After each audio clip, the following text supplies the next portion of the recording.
Good afternoon, guys. My name is Ben. I'm from the Gelsoft Discord. I'm just a average player, and I own a DSG.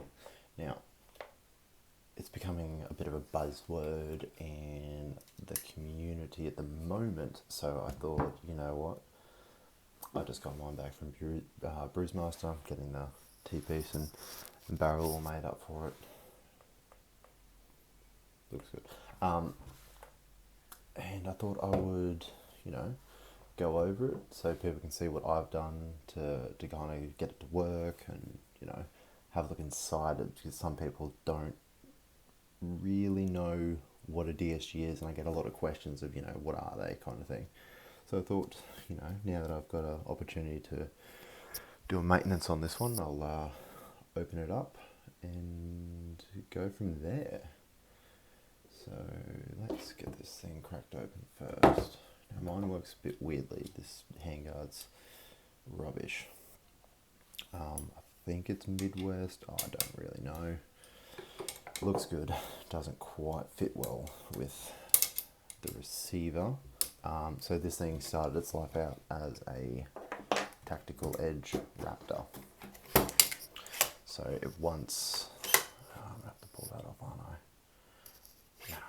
Should be right. It once started its life out as a tactical raptor. Over the time I have progressed, its kind of evolution. It took me about 2 weeks of being in the scene to go, you know what, stuff it. I want to build a DSG. So here we are. 9 months later, with a full functioning DSG. So I just put the receiver and stuff over there. So as you can see, I've got the full Bruisemaster T-piece. There we go. Bruisemaster T-piece, outer barrel, inner barrel as well. That's a bit loose. I'll take that off so you guys can see.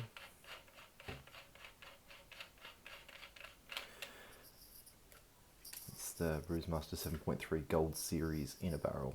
Now, if you guys aren't using one of them, highly recommend. I've been using one since before I had this set up, and I rate them. I run one in my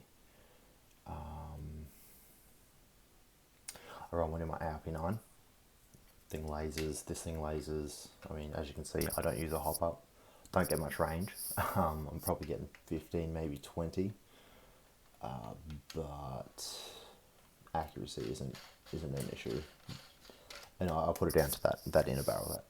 That's just, the duck's nuts as far as I'm aware. So that's that. Did I have to make any modifications to the top? No. So that's all pretty straightforward. Bruisemaster outer, Bruisemaster inner, Bruisemaster T-piece, and to work with the T-piece, I also, that's not straight, it's annoying me. To work with the T-piece,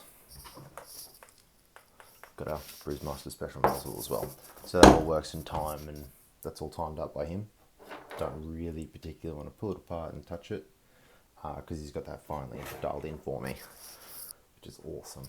So I'll pull apart this for you, and we'll get into that gearbox as quickly as possible. Unfortunately, I don't think I'm going to be able to speed this up, so this could be very awkward as far as times go.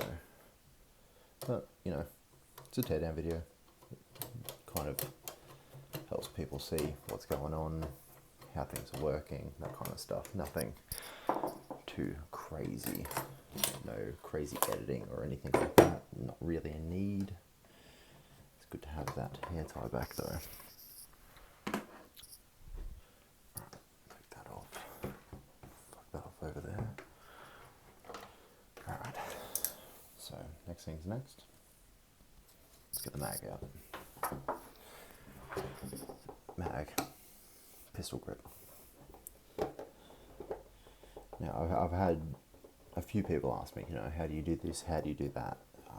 It's all kind of guesswork. Like this DSG is not like Rowan's. and it's not like some of the other boys' DSGs. It all comes down to R&D. What works for someone doesn't work for others. I found that out. I don't run a tablet profile similar to some of the other DSG guys, mainly just because their profile didn't work for me. So I ended up making my own, and got no real dramas with it. It just kind of works. Alright, so let's talk about this motor. On face value, looks like a fighting bro. It definitely is not. I'm literally, originally it was a fighting bro high speed. You can see the magnets there are very tight, and that's harder to turn over. The fighting bros actually use a low grade, from what I can tell, a low grade neodymium. I don't know how to pronounce it. There's a special kind of motor, magnet you want to use. But this is a Franken torque, so 32 TPA armature, high speed can, slap together, shim it up right, don't want too much movement, little bit of movement there, probably shimmed a little bit too loose, but I'm restricted as to motor shims. You can, as far as armatures go, you can do a custom wind. I did not. I'm not confident enough in my soldering to do that. So I ended up using what was inevitably a very hard motor to find, stock Wells motor, not the new Wells, like the original Wells. Very hard to find one of those motors, but that'll mix together. 32 TPA motor. I haven't measured it on a tech bench yet, but given the rate of fire that it gives me, I'd have to assume it was around the 12 to 13k mark. So it's slow. It's very slow, but I'm going to be changing that out soon. Not something that I want to keep using. Gives me an awesomely snappy trigger, but can't DSG dump. Right now I've got it's weird because I've got weird lighting in here. It makes it very hard to see inside this pistol grip.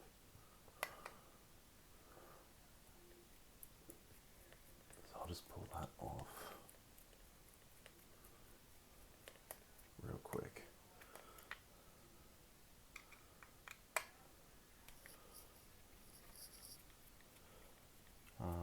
So I have been asked a few things about Franken torques, and the applications of them are very far and few between. There's no real need for them, unless you're pulling a huge spring, because they are slow. But they do give you a really snappy trigger.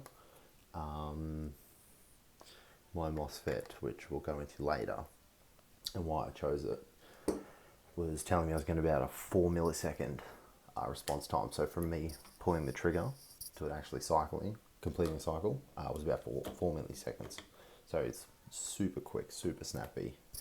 Really get in there and get some wicked semi fire going on. But how many of you guys play semi? Probably not many. I'm probably one of a few.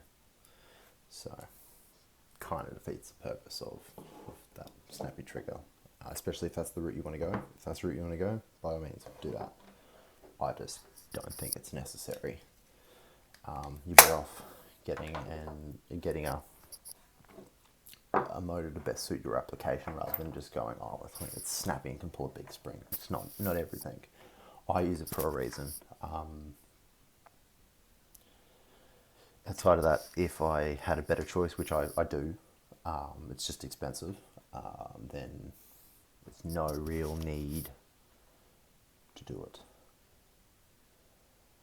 That popping noise, that was my piston disengagement gears. I run pre-cocking.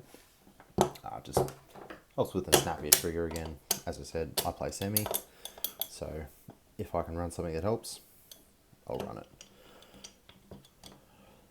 Alright, that is the easiest that's ever come out.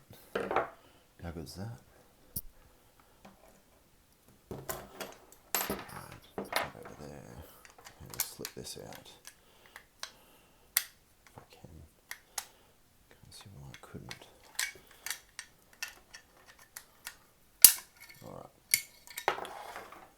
receiver.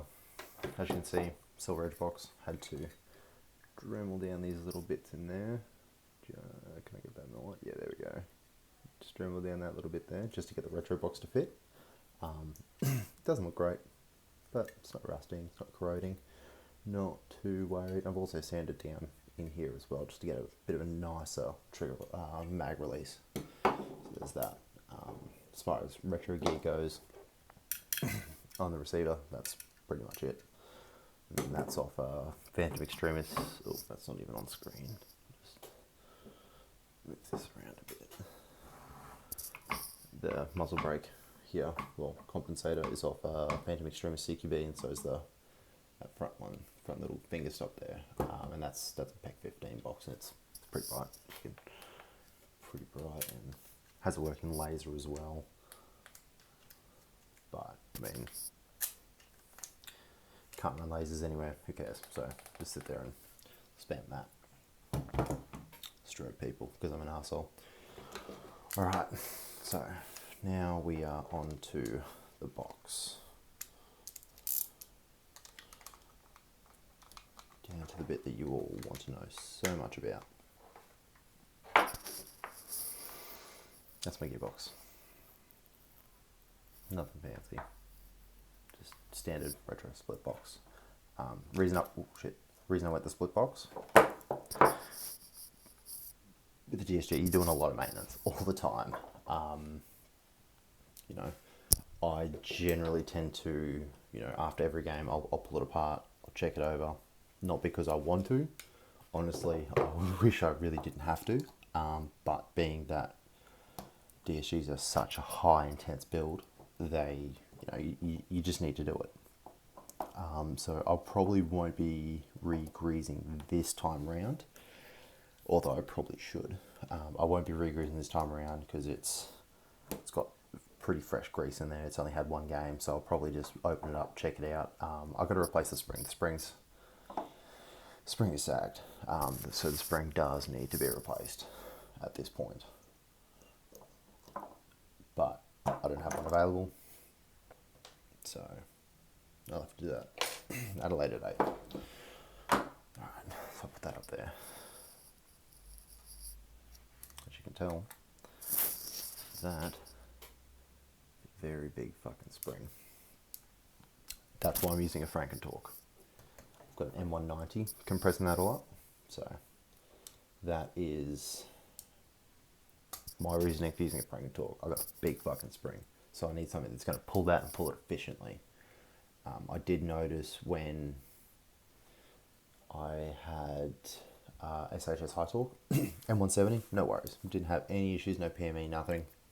As soon as I started stepping into the bigger spring, I did start encountering pre-engagement.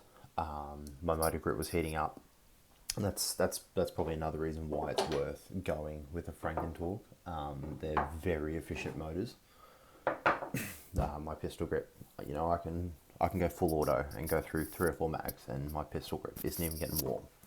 So that's a good perk of the Frankentorque is efficiency.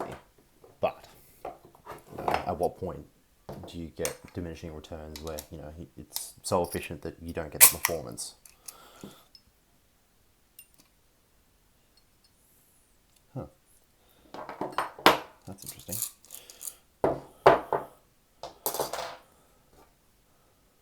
That is, oh, that's just unscrews. It's kind of cool. So you know what, while we're in here, let's just clean that up a little bit. Make sure that doesn't happen again. One thing worth investing in. Doesn't really matter what brand, just thread lock. Had so many pistons fail on me just because the threads have come out. But it looks like that one is not damaged, so when in my books, thread lock that up real quick while we're here. Smash that back together. Probably should have, nah, fuck it. Those bands don't need to be greased, should be right. Cool. So that's that taken care of. Now, let's talk about this spring while we're here. that is an M190. That is sagged and worn. That's not optimal anymore. It will be giving me lower FPS because it is sagged. Now, sorry about that. What I have here, that is an M130 from X-Force Tactical. That's the size that an M-rated spring should come at. As you can see, I've lost probably about maybe 1.5 inches worth of length. And that's, the M190 is 2, maybe 3 games old.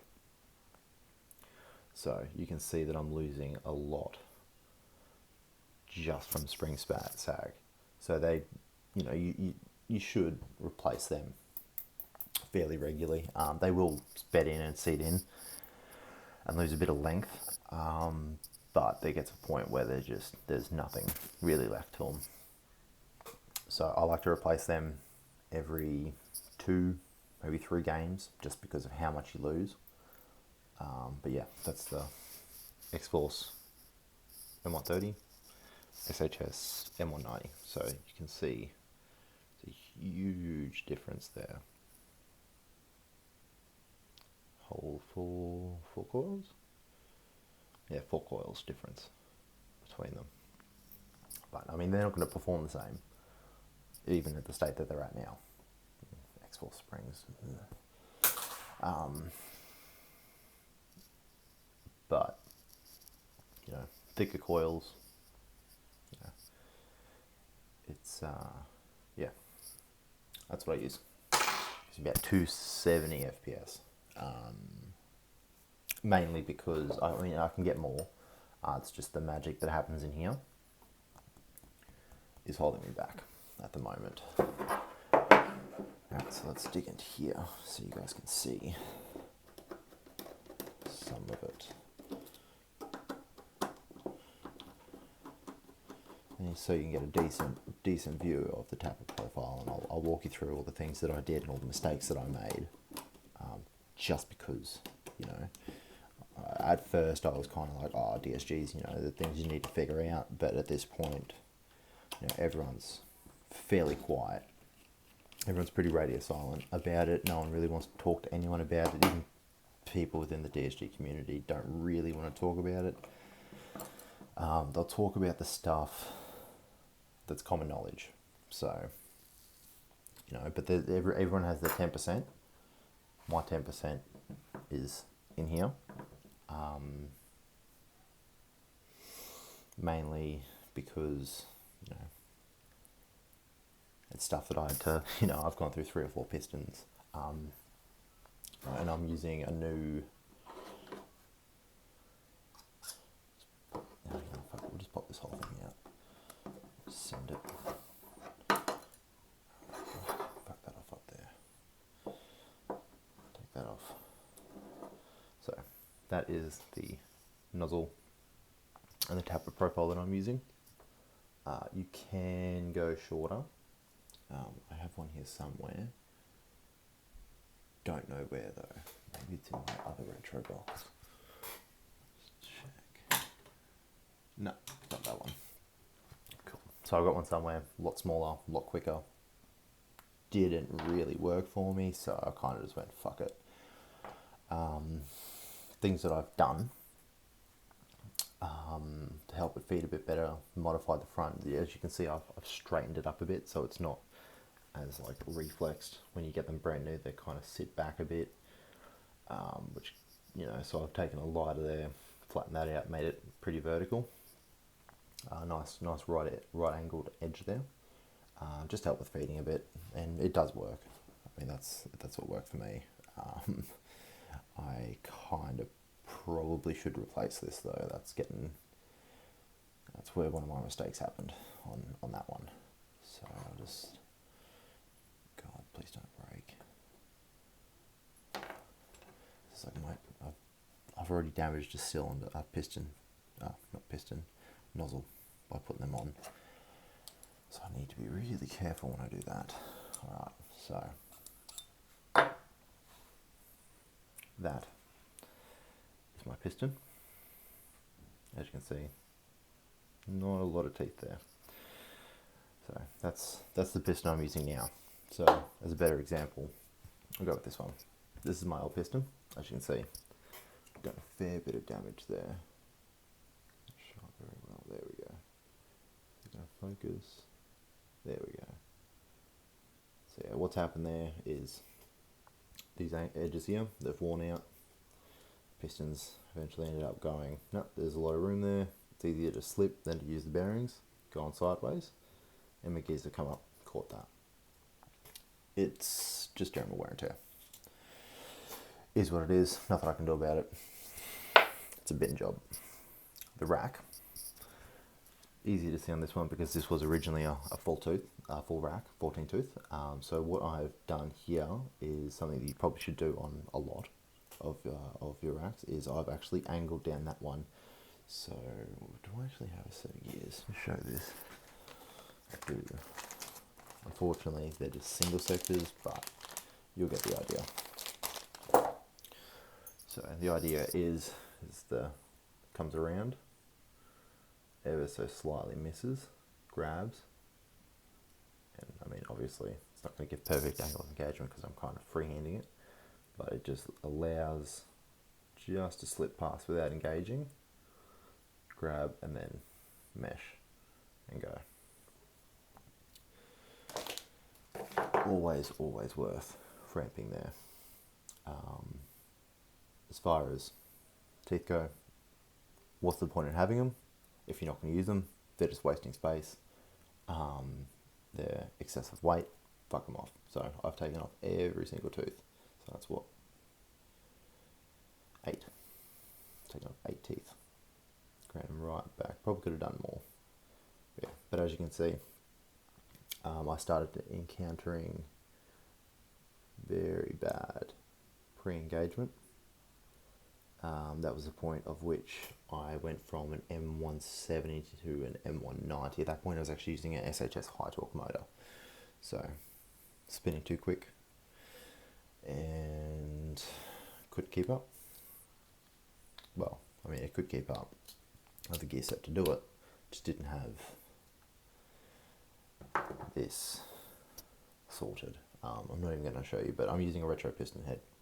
Good piston head. The original one I've used is in a bin because that's where it belongs on it. It's up here. So, just the original one I used. It's just your standard 8-hole. Yeah, not really great. But yeah, so what I've done here is that's a Retro Arms 9-tooth DSG piston. So it actually comes with 9 teeth. I've ground one off because I've only got an 8-tooth DSG. So I've done that, and it already comes with the back tooth shortened so that you do get that nice engagement and don't pre-engage and catch on that tooth. So there's that. So we throw all that back together.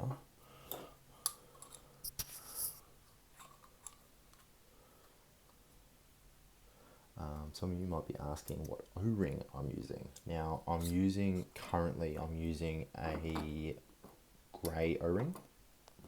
It is one of Alfred's O-rings. They're good. I haven't had any issues with it yet. I do know that when they're getting initially bed in, they start out creating a vacuum. It's fine. You'll first throw it in, you'll get a low FPS and be like, what the fuck's going on here? It's fine. Don't worry about it. Brown O-rings do the same. They need a bed in period. So put a couple mags through it, then retest. And you should notice your FPS will slightly go up. Fuck, these things suck. There we go. Right, so as far as return springs go, just the standard hardened return spring. Nothing special about it. Absolutely zero specialties to it. So that's that. That's a lot of what I use in the top end. Let's quickly set this back together so nothing gets lost.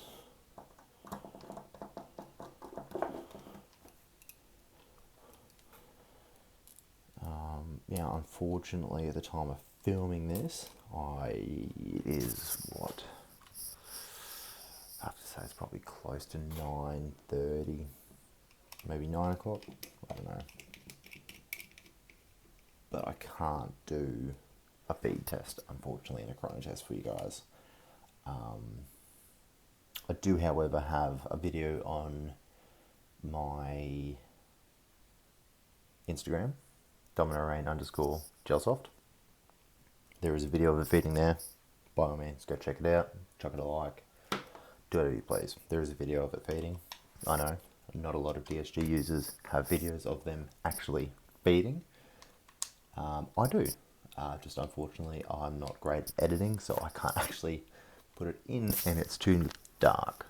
And late at night, I'm pretty sure the neighbours would be very dishappy or unimpressed about me opening this thing up. As far as chronograph readings go, in semi, I was doing between 280 to 260, and as far as range goes, consistently 270, but I did have a couple come in at 260. I did have a couple come in at 280. That was when that spring was first getting bet in, so, you know, there's a potential that that's gone up. I haven't chronoed it since. Why? Because I haven't needed to. As far as full auto goes, I was consistently getting 270. Did have a couple dip down on the 260 mark, but I mean, I play semi binary, so I got no need to care for FPS. Actually, this goes back in because you have no idea how many times I've put this all back together and gone, fuck, I forgot to put my spring back in. Only to realise that, yes, I've forgotten my spring. Game over. Cool. Should I modify that one? Fuck it, I'll do it later. Need to pull it back apart anyway. Throw a new spring in it, which is a Saturday problem for me. Alright. Cool. So, that's the top end. That's where all the magic happens. Now for the part that is probably less interesting for me, but some of you guys might find it more interesting. Sorry. What's going on down here?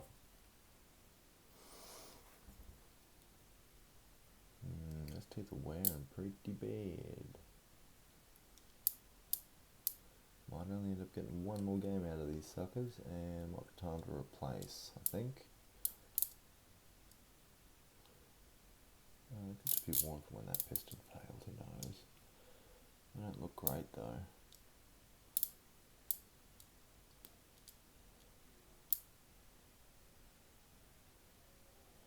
Oh, it is what it is. If it fails, it fails. It's the perks of a DSG, you know. They tend to fail a lot if you're not on top of them. So, anyway, if you're going to get gears, get decent gears. I have been very lucky.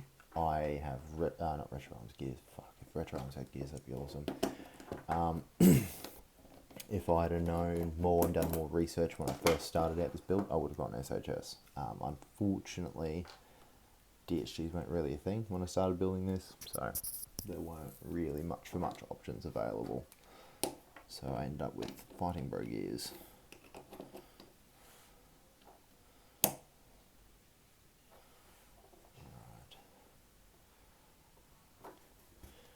So there we are. That is that. I'm going to try and avoid taking that trigger out because we all know triggers suck.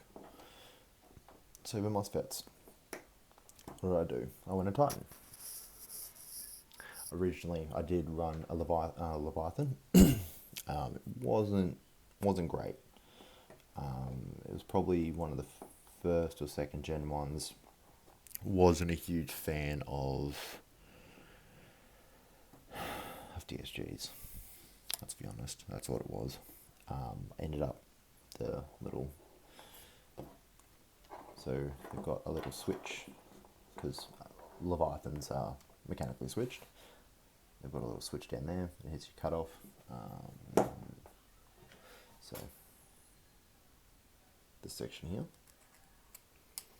hits that, pushes it back in, collapses it, so that way the MOSFET knows, okay, that's been activated, sector's completed its cycle.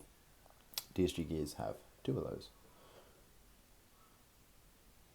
Excellent. So you got there, there. Yeah, did not like that at all. Not one bit. So I ended up going, fuck it, I'll invest. Looked around at what's the best in the market. Unfortunately, the best in the market is not available in this country, so bad luck. So I went with the second best. Okay, Titan. They've got, here's your little optical sensor down there. Feeds up to there. So when it's got light going through it, when it sees light, it goes okay.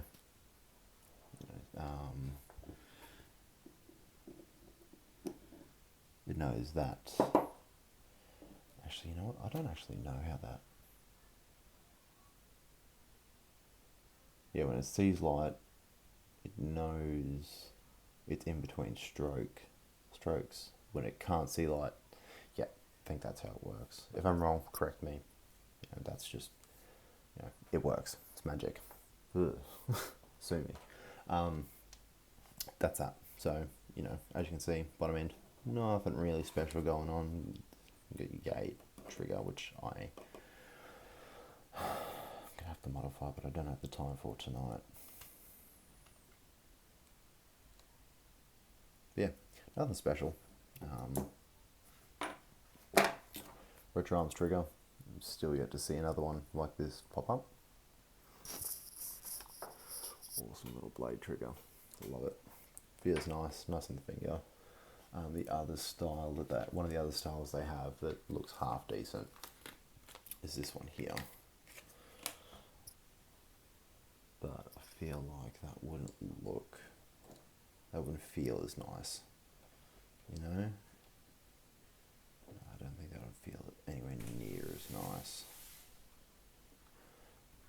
But it is what it is. But anyway, that's pretty much the inside of my DSG. I'm going to leave this all apart because I'm going to have to deal with a few things, one of which being my trigger response. Not trigger response, trigger pull. Need to fix that because my trigger will engage. I'm not going to on the side. So my trigger will engage at this point. Yeah, about that point there. But I still have all that extra room. It annoys me, so I'm going to have to organise what's going on there. So I'll leave it at that. So thanks for watching the video. Got any questions, join the Gelsoft AU Discord. I'll see if I can put a link in the description. Join in, there's a lot of stuff going on there. There's a lot of shit talking, a lot of other stuff. But yeah, I'm on there. I'm known as several people are typing. Sure, send me a DM or at me in the appropriate sections. I'm also on a lot of Facebook pages, but I kind of try and stay away from them because they can be toxic at times. But I'm mainly active on the Discord. But yeah, so overall, this is my DSG build. Take it easy.